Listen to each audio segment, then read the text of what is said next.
Hey guys, welcome to the Liberal Hive Mind, a channel solely focused on exposing the abundant hypocrisy of the left. Okay, so this is a little bit of a change. Obviously, the channel needs a little bit of a pivot here, considering the election is over. I mean, we're probably not going to be delving into that until 2026 at least. And so I guess it's back to our old roots in a way, you know, back to the viral debate moments and reactions. And this one falls in line perfectly with the video I released yesterday. Yesterday's release covered Charlie Kirk's interaction with a typical young left-wing college student. And in that clip, I essentially made the point, or I guess the thesis point of the clip was, you know, for the party of big brains, the party of science, the Democrats always presenting themselves as being so intellectually superior, they sure do suck when it comes to political debates. Now, of course, I know the left-wing students don't exactly represent the most capable debaters of the left, but outside of these students, I mean, what else do we even have to run with? Alexandria Ocasio-Cortez wouldn't even debate, even with Ben Shapiro promising $10,000+ to her favorite charity. Leftoids simply don't like having discussions or debates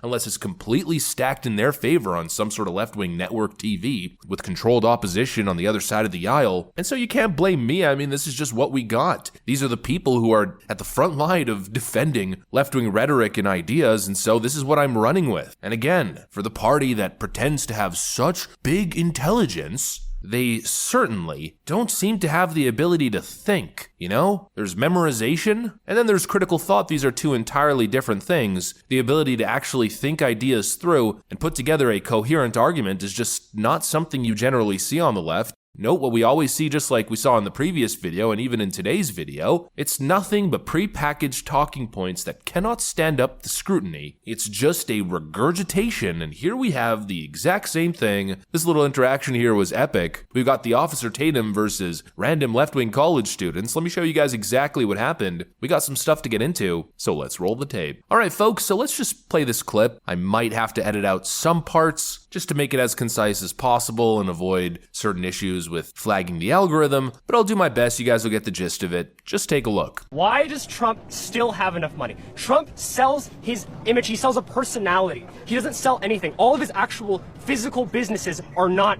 sound. His Taj Mahal, his casinos, they actually just fail over and over, but he thrives because he loves conning people. He's conned the American people. How? Look, how did he con American people? How did he con American people? He didn't con me. He sold us that his economy was the greatest. It was. No. It was better than it is now. What happened 2 years? What happened in 2020? What happened? What happened? What happened? COVID? What happened? COVID? Who was selling? Who was selling? Donald Trump conned Who was selling ivermectin? Who was selling ivermectin? COVID was a business strategy that Trump did wrong. How does he control COVID? How? By believing it's not real and he believed it wasn't real. He shut the country down for 2 weeks to slow the spread with Dr. Fauci. Eventually, were you not there? when everyone was knocking on his door. Were you not there? When everyone was knocking on his door to actually shut it down. That ended up being 2 years? Do you understand that states have the rights to do what they want to do in their own state? Donald Trump he can't tell people to do anything. He encouraged us 2 weeks to slow the spread. Everybody participated. California state shut down. Washington state shut down. Late. What you mean it's already too late? Epidemiologists do not agree with you. When was the first? I want a fact checker screen up here just to say. When was the first person who was diagnosed? What month was the first person diagnosed? I don't recall. No, you talking? You want to look it up? Want to ChatGPT it? No, I wouldn't use ChatGPT. It was in February. The first person was in February. Trump had the thing shut down by March. Trump shut off travel to European countries, and they said he was a racist. They shut off travel to China. They said he was a racist. He said the virus came from a Wuhan lab. They said he was a racist. Are they going to apologize for that? We know where it came from, and it was right that he shut down. Nancy Pelosi and the Democrats was telling people, come on downtown. It's not a big deal. When Trump said it was a big deal, they said it wasn't. Do you not know your fact? Do you need the fact check?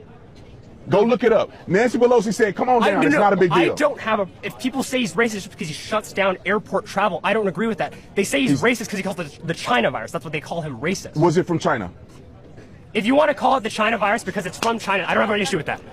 If I buy something from China, it's Chinese. Is that not right? It's from China. But why does he call it the China virus? Because it came from China. China.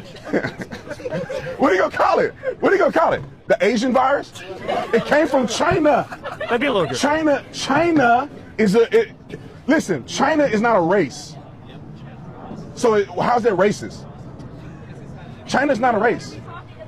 Okay. I mean, it's almost funny, but more than anything, it's cringe just how bad these arguments are. It's the same old, tired talking points being trotted out over and over again. Donald Trump is a bad businessman because of a failed casino project that he had. Anybody who says this immediately outs themselves as a total intellectual invalid. Instantly, if your go-to argument is Donald Trump sucks at business because he had a couple failed business ventures, well then automatically I know that you have no life experience, first of all, and know nothing about business. This narrative the Democrats peddle is simplistic, it's misleading, and of course it deliberately ignores the broader context of Donald Trump's, let's call it monumental successes in business throughout his professional legacy. You can't simplify somebody's entire long business career and reduce it to a single misstep or single failed venture. Very few successful entrepreneurs in the history of the world have achieved greatness in their businesses without a couple setbacks. And like always, the left wants you to focus on a couple negative issues that Donald Trump had, while of course ignoring the Trump legacy. Yeah, let's focus on a couple bad investments. Meanwhile, Trump's got Trump Tower, multiple Trump hotels, Trump golf courses, Mar-a-Lago, the list goes on. We're talking prime, profitable properties providing exquisite experience and service. Donald Trump had a big hand in building the New York City skyline, yet these people want to call him a business failure. It's absurd. This argument doesn't stand up to the lightest form of scrutiny, yet you see all of these big-brained, top-educated leftists just parroting it without even a second thought, without taking a step back and thinking, hey, well, why is it that I have this seemingly paradoxical belief that a man who is worth multiple billions of dollars is somehow a business failure? Those two concepts don't seem to jive too well now, do they? But you'll see these leftoids making the argument because they aren't thinking, they're just parroting. And then, of course, our leftist subject here essentially did the exact same thing, trying to make the argument that Donald Trump was actually a poor economic president. Another insane argument. And how does he back it up? With, again, another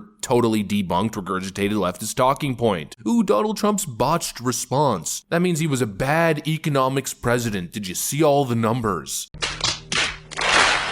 I really have to go into this. I really don't want to because I spent the larger part of, I'd say, 2 years tackling this issue. We've gone over these talking points ad nauseum, but yet here they are, again, in 2024 going into 2025. It's unbelievable. This is supposedly the party of the Ivy League, the party of the educated. No, they're the party of the over-educated. They're the party of the indoctrinated. And you can tell just by the behavior. Very simply put, the left's talking points are shallow and recycled. It's the same frequent talking points, the same narratives, being parroted without critical examination. I guess we could call this being infected with the woke mind virus. A virus that essentially renders an individual intellectually useless, causing them to simply regurgitate the script, just regurgitate the talking points without any actual grasp of economics, business strategy, or leadership. How else could you describe this behavior of taking isolated failures or isolated situations and then blowing them out of proportion, ignoring all the broader facts just because you're so hyper-focused on making your one point? It's pure ignorance, pure delusion, and narcissism, all jumbled up, all mixed up together, and that essentially forms your average leftist. Don't think, don't understand, don't do research, just say the party-approved talking points, regurgitate what you saw on Reddit, and act real pompous, arrogant, and condescending as you do so, because as we know, that's how you win a debate. Holy frickin' moly, it's the same thing every time, it's the same character archetype, and it really makes you realize, exactly why these leftoids never want to debate.